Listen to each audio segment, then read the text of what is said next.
Boa tarde a todos e a todas. Atenção, em português, quando dizemos todos, englobamos o masculino e o feminino. Mas eu digo todos e todas, porque senão as minhas amigas vão bater na cabeça. Como eu expliquei antes do intervalo, mas provavelmente alguns de vós não estariam nessa altura, esta nossa última sessão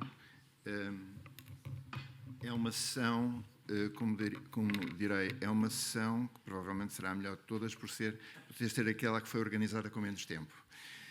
Nós pensávamos que um alto dignitário, em termos de instituições internacionais, teria possibilidade de estar connosco online a conversar, mas aquilo que se passa no mundo hoje em dia não lhe permitiu isso. E então convidámos há cerca de uma semana o João Maria Jonet e a Vanessa Ezequiel Lopes, que são dois jovens. O João Maria tem, acho que posso dizer a idade dele, tem 24 anos. A Vanessa Ezequiel Lopes tem 27. E a ideia era, mudamos completamente o conceito, e a ideia era como é que dois jovens olham numa perspectiva mais pessoal para aquilo que são as principais mudanças que acontecem hoje no mundo. Ora bem, a Vanessa ontem ficou doente, foi fazer o teste de Covid e não pode vir. E então eu agarrei no telefone e telefonei para o Rui Tavares, que teve a amabilidade de reorganizar o calendário. Ele ontem não pôde vir por razões pessoais. De reorganizar o calendário e aceitar estar connosco. Portanto, nós mudamos outra vez o conceito. Vamos ter duas pessoas de gerações próximas, uma tem o dobro da idade da outra, e pedimos-lhes que reflitam sobre as mudanças que estão a acontecer e conversem entre eles e convosco sobre aquilo que consideram ser mais interessante, mais importante. Portanto, isto é, como diríamos, uma sessão estilo anarca. Muito obrigado. Muito obrigado, Rui e João Maria.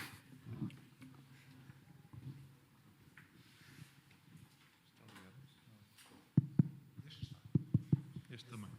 Ok. Estão-me a ouvir bem? Olá a todos. Esta conversa que vamos ter hoje, de facto, foi bastante improvisada, não é? Portanto, vão-nos desculpar qualquer coisa. Foi improvisada por esta razão, porque, como todos sabem, cada vez que um alto dignatário internacional não pode ir a uma coisa, vou eu, não é? Chamam-me a mim e dizem: esperem aí, não vem aí o secretário-geral da ONU, chamam João Maria Jonet, que ele... E pronto, e portanto nós pensámos começar como o Rui, o maior talento dele, na minha opinião, é ser um grande contador de histórias. Pensámos em começar com uma história que o Rui vai contar, até porque na dinâmica do diálogo de gerações, como o Rui tem idade para ser meu pai, fica assim aquela ideia de um pai a contar uma história, um filho também a gira. E portanto, Rui, força. Então, boa tarde. Obrigado. Não sou a Vanessa, mas espero, apesar de tudo, que possa contar alguma boa história num sentido importante do termo. Eu ia dizer no bom sentido do termo, não é? Porque às vezes os contadores de histórias têm má fama quando se fala de coisas sérias como política internacional, como assuntos globais. Mas num tempo em que estamos todos nas redes sociais a dar opinião, a procurar que a nossa opinião seja diferenciada, o que significa muitas vezes posicionar a opinião pelo retorno que ela tem em termos de cliques, mais do que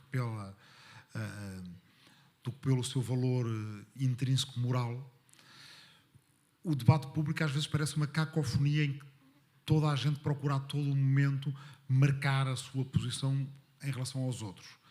E nesses momentos, as histórias têm um valor que é menosprezado, mas muito importante. As histórias permitem-nos pôr-nos no lugar dos outros, coisa que a troca de opiniões polarizada nas redes sociais muitas vezes não permite. Tem uma lógica diferente, estabelece uma tensão diferente e as pessoas procuram estar mais tempo a distinguir-se umas das outras, a julgar-se umas às outras e às vezes a condenar-se umas às outras. As histórias, e e um historiador não pode nunca menosprezar as histórias, elas têm a sua própria lógica. Às vezes são persuasivas, às vezes ajudam a convencer de uma maneira que as doutrinas e as teorias e as opiniões não convencem. Porquê? Porque elas convencem cada um de vocês de uma maneira diferente. Não vos obrigam a conformarem-se só a uma opinião. E então, a única coisa que eu sei com a qual vamos começar esta conversa, porque de facto ela foi definitivamente decidida há pouco tempo, há poucas horas, é com a história de um jovem em 1939, num baile da Embaixada Portuguesa em Varsóvia, quando o embaixador era o irmão do justo entre as nações, Aristides Sousa Mendes. E houve, no último dia de agosto, se não me engano, de 39, um baile na Embaixada, onde se encontrava um jovem polaco chamado Jan Karski, a fazer o que os jovens fazem, se calhar sempre fizeram e ainda fazem. A namoriscar, a conversar, a combinar coisas com os amigos, a flertar, e saiu desse baile na Embaixada Portuguesa contente porque tinha combinado encontrar-se com uma das filhas do embaixador português e com um grupo de amigos na terça-feira seguinte.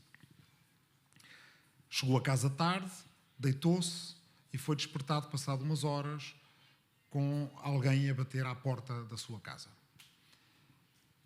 As pessoas que lhe bateram à porta da casa queriam, e assim o fizeram, recrutá-lo para o exército polaco, que estava a fazer um recrutamento, digamos, praticamente clandestino, uma vez que a Polónia, sentindo-se ameaçada pela Alemanha nazi e tendo praticamente a certeza de que seria invadida, tinha recebido injunções por parte da Grã-Bretanha e da França de que não seria conveniente fazer uma mobilização geral, porque isso poderia ser considerado provocatório, não é? Vejam bem, portanto, era cada vez mais certo que a Alemanha invadiria, embora a Alemanha mentiu dizendo que foi a Polónia a invadir a Alemanha, mas a Polónia não poderia sequer mobilizar-se para se defender.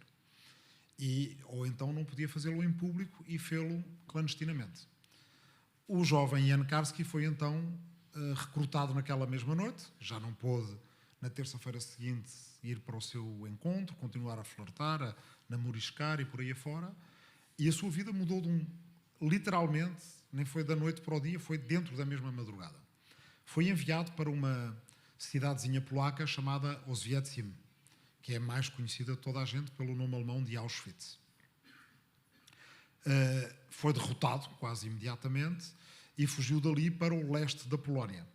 Mal sabia ele que o leste da Polónia, por decorrência do pacto Molotov-Ribbentrop, estava a ser invadido pela União Soviética stalinista e foi mais uma vez derrotado, capturado, feito prisioneiro. Ficou ali na dúvida acerca do que é que deveria fazer, como tinha certidão de nascimento do oeste da Polónia, se devia tentar escapar-se ou não.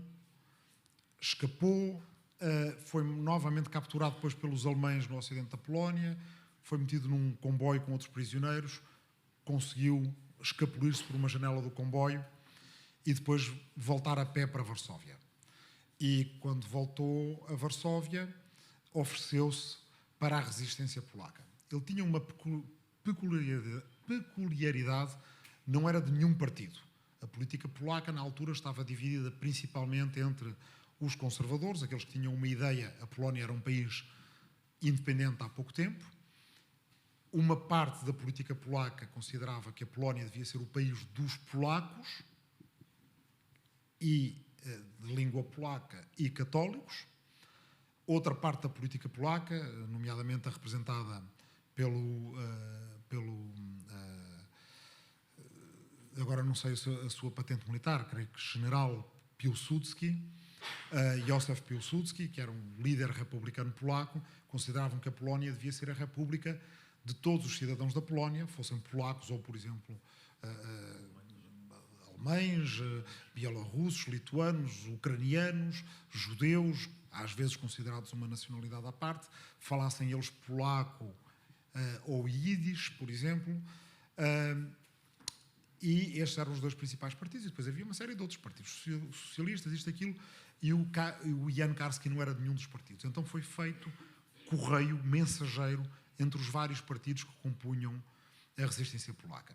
Viveu na clandestinidade muito tempo e, nas suas viagens até à Hungria, atravessava a Morávia, portanto faz parte da República Checa hoje, a certa altura foi preso pela Gestapo, tentou suicidar-se, não conseguiu, depois fugiu, voltou a oferecer-se à resistência polaca e, entretanto, uma das coisas, ou duas das coisas importantes que fez foi visitar o gueto de Varsóvia e saber, ao visitar o gueto de Varsóvia, pela primeira vez, dos campos de extermínio. E foi a primeira pessoa, provavelmente a primeira pessoa, a visitar um campo de extermínio e a voltar com a notícia do Holocausto. Depois foi exfiltrado para o Reino Unido e daí para os Estados Unidos, onde denunciou a Churchill e a Roosevelt o que se estava a passar. Pronto, esta é a história, não é? A história de um jovem, como muitos de vocês, igual a vocês, o contexto é que era diferente daquele que vocês vivem. Eu contei esta história aqui há uns anos. E quando eu contei esta história aqui há uns anos, a ideia era dar um alto contraste entre um jovem de 20 e poucos anos na Europa de hoje fazendo um programa Erasmus, sem saber que numa determinada madrugada lhe vêm bater à porta para se alistar na frente, e hoje em dia o contraste já não é tão grande. Porque os jovens da vossa idade, na Ucrânia e agora na Rússia, também estão a ser mobilizados para a guerra. E, portanto, o resto da história, agora que se calhar conseguimos pôr um bocadinho nos pés do Jan Karski, o Jan Karski é um justo entre as nações, foi muitas coisas depois à frente, foi professor em Georgetown, foi muito importante. Mas no início era simplesmente, e é assim que o devemos ver, uma pessoa como nós, um jovem como vocês, que teve que fazer as suas escolhas morais perante aquilo que a história lhe pôs à frente. Nós não devemos pensar nestas pessoas como nomes numa enciclopédia, ou nomes de ruas ou estátuas nas praças das cidades, embora devesse haver muito mais estátuas do Jan Karski nas praças das cidades europeias, porque ele é um herói europeu e um herói da humanidade. Mas devemos pensar neles como jovens homens e mulheres que estiveram apenas em circunstâncias extraordinárias. A questão agora que se coloca é: que história é que vamos escrever daqui para a frente, não é? Essa não é uma história que... não é uma pergunta à qual podemos responder adivinhando, temos que responder fazendo. E agora já falei um bocadinho, já contei a história e se calhar o João Maria vai ajudar-me a avançar e a sair deste fio da meada em que eu me meti. Inventar agora o que é que fazemos a seguir. Mas eu acho isto importante porque a nossa conversa era sobre a perspectiva de dois jovens, sobre as mudanças globais de que tivemos a falar nos últimos 2 dias. E, de facto, é importante nós pensar, e acho que nesse sentido o Rui não destoa muito, porque o idealismo é tanto que há muita gente que o poderá confundir com uma mente muito mais jovem do que... Não que ele, pronto, ainda está cá para as curvas, mas o ponto é que representa bem, e representa bem também uma coisa que acho que é importante, que a Vanessa não pode estar cá por questões pessoais, mas era importante falar também do que ela queria falar, porque acho que era o tema da representatividade das minorias, que é a causa dela, e que acho que é uma causa nobre, é uma questão que se põe nesta análise moral que a minha geração faz do mundo em que nasceu e do mundo em que cresce. Eu acho isso muito importante, porque durante muito tempo, pessoas da minha idade, muito tempo, salvo seja, não é? Mas pessoas da minha idade que olhassem para a cena internacional e começassem a estudar, entrassem na universidade e olhassem para a maneira como o sistema internacional funcionava, olhavam para uma série de coisas que não lhes faziam sentido nenhum. Seja o apoio cego de determinados países a regimes violentos, como o caso dos Estados Unidos e da Arábia Saudita, que vai contra todo o quadro de valores que os Estados Unidos dizem defender, seja a relação de promiscuidade entre o sistema económico alemão e russo, apesar da União Europeia ter a Rússia ditatorial como um dito adversário. Todas estas questões faziam a uma pessoa mais nova alguma confusão e vinham as pessoas mais velhas e diziam: pois, mas o mundo é assim, é complicado, não é assim tão simples. Pois bem vês, porque afinal temos de fazer esta cedência. Ora, o que se está a provar violentamente nos últimos meses é que afinal estas cedências, que eram fruto da sabedoria dos anos das relações internacionais, não eram grande ideia. E o facto de elas serem antigas não fazem dessas ideias boas. E o facto dos jovens aparecerem e dizerem: isto a mim não me faz sentido, se calhar deveria, em vez de fazer com que os mais velhos dissessem: mas não percebes, porque estás a ver, o mundo é assim. Se calhar podiam pensar: olha, se calhar estive a pensar mal nisto. Eu, se estiver a escrever um texto e se aparecer alguém que o lê pela primeira vez e diz: como é que tu podes estar a escrever esta estupidez aqui?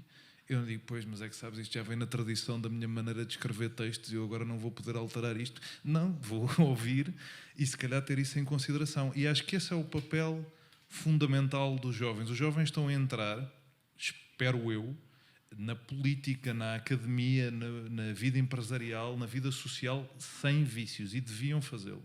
E a minha grande preocupação, ainda há bocado no videozinho ali de entrada, me fizeram essa pergunta sobre qual é que é a minha grande preocupação com a participação jovem. A minha grande preocupação com a participação jovem é que não criemos os vícios que nos tornem exatamente iguais às pessoas que nos antecederam.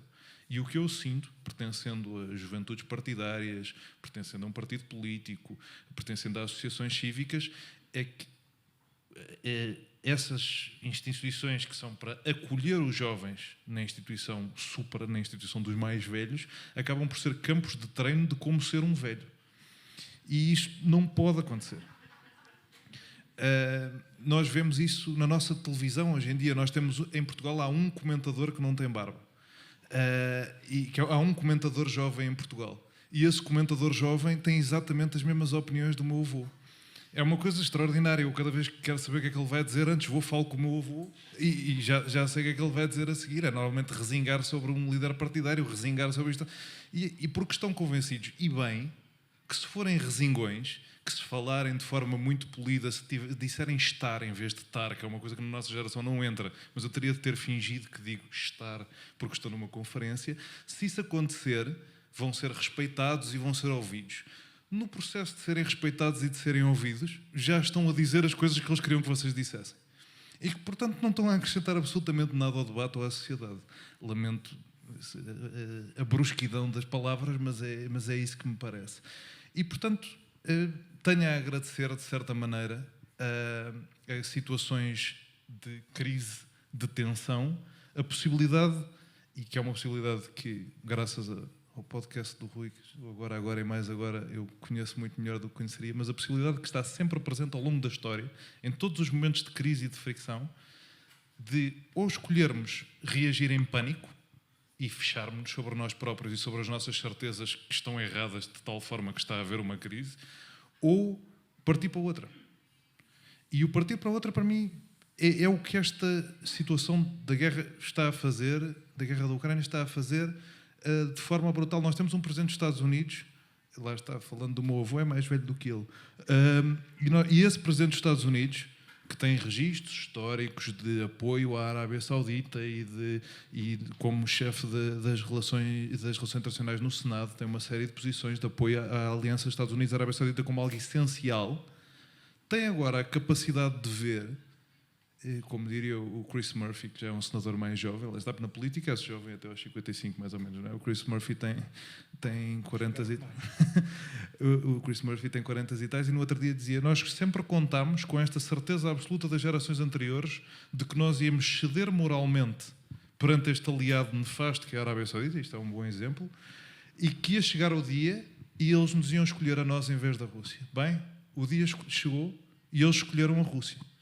E como escolheram a Rússia, se calhar é bom reavaliar se esses pactos com o diabo, chamamos-lhe assim, fazem esse sentido todo, ou se estamos a ver aqui uma geração que nos está a dizer, espera aí, e quem diz os pactos com o diabo da Arábia Saudita até pode pegar no petróleo da Arábia Saudita e dizer os pactos com o diabo com o setor automóvel na Europa, e dizer os pactos com o diabo com o setor dos laticínios na Europa, e ver como os jovens de repente levantam questões sobre a alimentação ou sobre os hábitos de mobilidade e dizem, espera aí, vocês estão aqui convencidos de uma coisa, eu não quero ter um carro, eu não quero comer manteiga se isso significar que vão ficar 40 graus em outubro.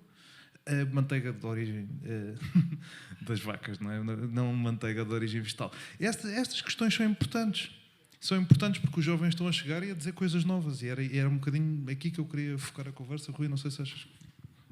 Acho que uma das outras razões porque é importante contar histórias tem a ver com o que tu estás a dizer, que é dar a toda a gente um sentido de agência. Porque o temos. Todos nós somos agentes da história. Todos fazemos história. E termos consciência disso é muito importante. Quanto mais consciência nós temos disso, mais capacidade temos de influenciar a história ou até de a determinar a favor daqueles que são os nossos valores. E muitas vezes, neste tipo de ambientes, nós ficamos muito numa posição de analista, de comentador, não é? Na qual o que parece bem é ter acertado e parece mal ter falhado, mesmo que seja pelas boas razões. E em que o pessimismo é sempre uma arma de defesa. Porque nunca se vê um pessimista depois de ser exposto em praça pública, porque se as coisas tiverem corrido mal, ele ou ela teve razão. Se as coisas correram bem, está toda a gente contente e já se esqueceu da má profecia. Ser otimista é sempre mais arriscado no debate público. Um otimista põe sempre mais em jogo e tem sempre mais a perder. Tirando com a guerra nuclear. Com a guerra nuclear podes ser otimista que depois, se não fores... Não, mas repara, o otimismo tem uma função cívica também. Porque o pessimismo é paralisante. E se nós formos sempre pessimistas, nós garantimos que as pessoas baixam os braços. Porque não há nada a fazer. Se nós dissermos às pessoas, a todas as pessoas, não só aos jovens, que em qualquer momento da vida em que estás, e aliás só vale durante a vida, tens agência, tens muito tempo para não ter agência nenhuma, que é depois de morreres, tu também estás a criar uma sociedade que é ela própria mais democrática, em que o poder está mais distribuído. Então esse é o ponto número 1. Daí eu discordo de ti numa coisa. Eu acho que nós devemos ser jovens e velhos ao mesmo tempo. E quando somos jovens, devemos esforçar-nos por ser velhos, ou seja, por ter toda a memória do mundo. Não é? É para isso que serve ler livros de história, é por isso que serve falar com as nossas avós analfabetas, que são das pessoas mais sábias que a gente conhece, e não é por acaso, porque nós vivemos num mundo informacional em que temos muitos dados e achamos que eles nos satisfazem, mas atenção, os dados não são informação, não é? E depois temos muita informação e achamos que por sermos pessoas muito informadas já somos importantes, mas atenção, a informação não é conhecimento. Conhecimento é outra coisa que está para lá da informação. E depois temos muito conhecimento, estudámos muito, fizemos mestrados e doutoramentos e estivemos em vários sítios, mas atenção, conhecimento não é sabedoria. A tal nossa avó analfabeta pode ter mais sabedoria, embora não tenha feito os mesmos mestrados e doutoramentos que fizemos. É por isso que eu digo, eu não vou muito na coisa de... mas não ia já quando era jovem. Há vídeos disso. Os jovens não são, lamento desiludir aos jovens que aqui estão, em absolutamente nada superiores aos velhos só pelo facto de serem jovens. Os velhos não são em absolutamente nada superiores aos jovens só pelo facto de serem velhos. A agência que nós temos permite-nos fazer coisas, tocaste aí num ponto bastante importante, que é, com o pouco poder que cada um de nós tenha, fazer escolhas que operam ao menos algum reequilíbrio de poder. E se o formos dizendo uns aos outros, essa possibilidade de reequilibrar dissemina-se e fica mais forte.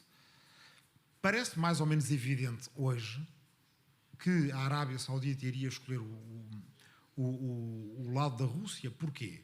Porque na Arábia Saudita e na Rússia está o ponto de interseção entre duas das grandes questões do nosso tempo, que muitas vezes nós tratamos em separado. a questão da energia, e que tem as suas ramificações, por exemplo, com as alterações climáticas, a mega crise ecológica que estamos a viver, e a questão da regressão democrática, portanto, dos problemas do colapso do Estado de Direito e dos direitos humanos em certos países. E às vezes são tratadas estas questões como se elas tivessem dois planos diferentes. Mas não. O modelo energético e o modelo político têm paralelismos e às vezes um justifica o outro. Uma economia baseada nos combustíveis fósseis é uma economia que é mais centralizada. Não é por acaso que tanto a Rússia como a Arábia Saudita são autocráticas, não é por acaso que tanto a Rússia como a Arábia Saudita são regimes que têm o seu modelo de negócios assente no extrativismo e na venda de combustíveis fósseis. Não é porque o petróleo procura estar nos regimes que já são autocráticos. A natureza não faz essas escolhas. Não sabia que aqueles países iam ser autocráticos. É porque um modelo de negócios assente numa coisa como fazer a extração em massa de combustíveis fósseis e vendê-los para o resto do mundo favorece a criação de cliques oligárquicas e favorece aquele círculo vicioso entre autocratas e oligarcas, seja na Rússia, seja noutros lugares. Daí que a luta contra as alterações climáticas, a luta pelo ambiente que os jovens fazem, também, por outro lado, este é o lado positivo da coisa, também deve ser entendido como uma luta pela democracia. Se nós tivermos uma produção de energia que seja mais distribuída, que seja mais em rede, em que cada um de nós possa ter no seu quintal, no telhado do seu prédio, na sua aldeia, na sua vila, os painéis solares, as eólicas, etc., que injetem um bocadinho de energia na rede, a produção de energia é mais democrática. Mas também temos mais hipótese que o país que tenha uma produção de energia mais democrática seja ele também uma democracia. Certamente um país que tem uma produção de energia mais democrática e mais distribuída não é um país de que um autocrata goste, porque é um país mais difícil de controlar.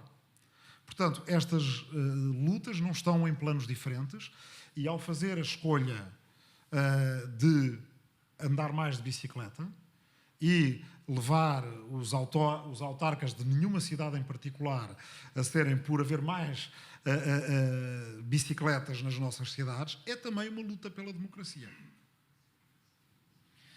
Eu tendo a concordar que as lutas estão ligadas e também só para dizer que não estávamos a discordar num ponto, porque a minha coisa não é tanto com os jovens não quererem procurar a sabedoria que às vezes só os mais velhos têm, é pararem de ter vergonha de ser jovens. É mais com o libertarem-se da ideia de que só ser velho ou parecer velho é que é a ideia, para ser mais velho é a ideia certa de como devem estar na vida pública, não é? Calcularão pela minha militância no PSD que isto não era uma proposta revolucionária de inspiração marxista ou anarquista. Mas... A parte do anarquista. Pronto, pena a parte do anarquista, vamos deixar claro isso. A parte do marxista ninguém tem pena, que isto hoje em dia fica mal. Mas acho que era importante falar dessas lutas e, ao mesmo tempo, falar de nestes momentos em que nós pomos as fronteiras muito claras entre queremos lutar pela democracia, queremos lutar pelo ambiente.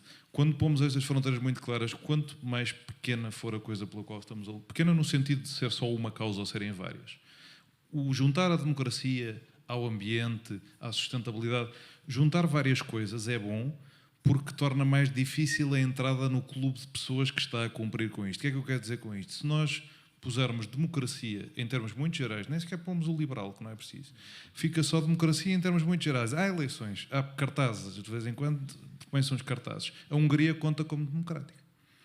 E a Hungria, neste momento, no contexto de guerra da Ucrânia, a Hungria, a Polónia, contam como democráticas e como parte do grupo que está pelo bem. E, para mim, acho que esse é um problema também, que acho que os jovens têm a minha geração, eu gosto que tenha essa capacidade de ver para além disso, que é quando nos põem, e as televisões, a comunicação social é preta nisto, a narrativa do bem e do mal, muito facilmente entram do lado do bem uma série de pessoas que podiam perfeitamente estar do lado do mal se a circunstância fosse outra. E acho que isto é uma preocupação. A Vanessa vinha cá falar de minorias e é importante lembrar isso. Para nós, não nos esquecermos que quando uma coisa está a arrebentar nas nossas notícias, e os jovens têm mais capacidade disso porque não veem televisão, que é bom. A televisão vende uma narrativa única e só passa isso. Nós, entendo Twitter, entendo TikTok, aparecem-nos 45 realidades diferentes por minuto, portanto, em princípio, estamos atentos a mais coisas e provavelmente com déficit de atenção. E o que é que disto deriva? É que nós temos a capacidade de pensar, olha, de facto, a Polónia, muito importante, sim senhor, a ajudar a Ucrânia, muito bonito, certo? No entanto, não se pode ser gay fora de Varsóvia e de Cracóvia, sem se arriscar violência física. A Hungria, muito bonito, parte da União Europeia, muito importante para o mercado único, no entanto, só há democracia liberal de facto em Budapeste. Este tipo de coisas são reflexões importantes que a nossa geração consegue ter mais rápido. Porque consegue, ao mesmo tempo, estar a ver o Presidente dos Estados Unidos a dar armas à Ucrânia e a dizer muito bem, estas pessoas precisam de se defender, passa para o vídeo seguinte, está uma pessoa nos Estados Unidos a levar um tiro porque estava a comer um hambúrguer dentro de um carro. Isto é importante para não endeusar ninguém. E acho que uma geração de cliques rápidos tem este potencial de não endeusar ninguém. Por outro lado, de déficit de atenção, tem o perigo de endeusar pessoas muito rápido. E, portanto, gostava de pôr aqui também para esta reflexão esta dualidade da realidade de redes sociais, no fundo, que é a única qualificação que eu posso ter para estar aqui em cima, no meio disto tudo. Antes do ano 1000, tu conheces esta história por causa do podcast. Antes do ano 1000, na Ásia Central, havia um senhor chamado Al-Khwarizmi, que era matemático. E do nome dele nasce a palavra algoritmo. Os tais algoritmos que regem o TikTok, o Instagram, o Facebook e por aí afora. Mais ou menos na mesma altura e mais ou menos na mesma região, havia um senhor chamado Abu Nasr Ibn Muhammad, uma série de coisas, Al-Farabi. E do nome dele nasce uma palavra, quer dizer, no outro canto da Eurásia, aqui no nosso país, o algoritmo, a palavra que nasceu do nome do Al-Khwarizmi é bastante universal. Esta não, quer dizer, vive aqui, mora aqui em Portugal. A palavra alfarrábio, não é? E alfarrabista vem do nome de um contemporâneo, portanto, o Al-Farabi, contemporâneo do Al-Khwarizmi, os alfarrábios contemporâneos dos algoritmos. Eu acho que os alfarrábios têm futuro. E acho que é mentalmente higiênico procurar de vez em quando desligar dos algoritmos, entrar num alfarrabista e comprar um livro ao acaso de que nunca ninguém nos tenha falado. Nem nas aulas, nem que a gente tenha recebido nenhuma recomendação, porque é daí que vêm não os dados, não a informação, não o vídeo de uma coisa que está a acontecer ao mesmo tempo que nós, mas um diálogo que é feito às vezes através de séculos ou milénios. A grande paixão deste Al-Farabi, que deu a palavra alfarrábio, era a música, primeiro. Ele deve ter nascido ali ao pé de Samarcanda, quis ser músico e depois ali decidiu... como quem vai para... E depois decidiu... no outro lado daquilo que eu chamo o Figueiristão. O Figueiristão é a mancha ecológica original ocupada pela Figueira, que vem desde Samarcanda até Lisboa, não é? Até à Praça da Figueira, se quisermos. E, portanto, este senhor, que vem de um lado do Figueiristão e no outro lado dá origem à palavra para livro velho, decidiu estudar grego. E foi para Bagdá para estudar grego, para ler Platão e Aristóteles, que tinham vivido há mais tempo, tinham mais distância temporal dele do que aquela que nós temos em relação a ele agora. E estamos a falar de alguém diante do ano de 2000. Tinha 1500 anos de distância para o Aristóteles e o Platão, e nós temos 1000 e tal, 1022, 1072 no caso, ele morreu em 950, dele. É possível estabelecer estes diálogos que atravessam milénios, em que uma parte já falou e a outra está a ouvir, mas continuamente, aquele Al-Farabi devia estar continuamente a falar com o Aristóteles e a pensar. O Aristóteles diz que a política, que o homem é um animal político. O que é que isso quer dizer? Disso ele extraiu várias conclusões diferentes da do Aristóteles.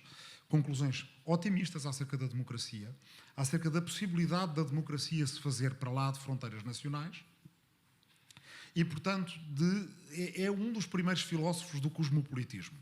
Lá está, se vocês quiserem lê-lo, é só ir ali à livraria da Fundação Gulbenkian, porque o livro A Cidade Virtuosa, do Alfarabi, está ali numa tradução da Catarina Belo, que é uma portuguesa professora na Universidade Americana do Cairo, mas a Fundação Gulbenkian ainda fez melhor e podem ir ao site e descarregar de graça, legalmente.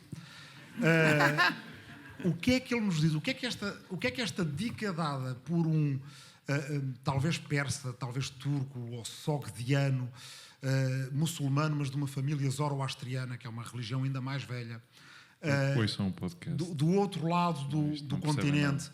e do outro lado do milénio, no fundo ele dá-nos uma dica que é uma boa dica para a vossa geração. É bom que cada geração tenha uma coisa a fazer que as outras não fizeram.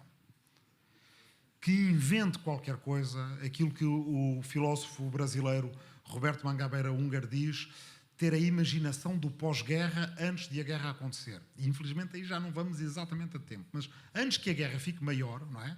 Aquela imaginação que tiveram os homens e as mulheres após a Segunda Guerra Mundial, de inventar a ONU, a Declaração Universal de Direitos Humanos, etc., é maravilhosa, só tem um defeito, foi só depois da catástrofe.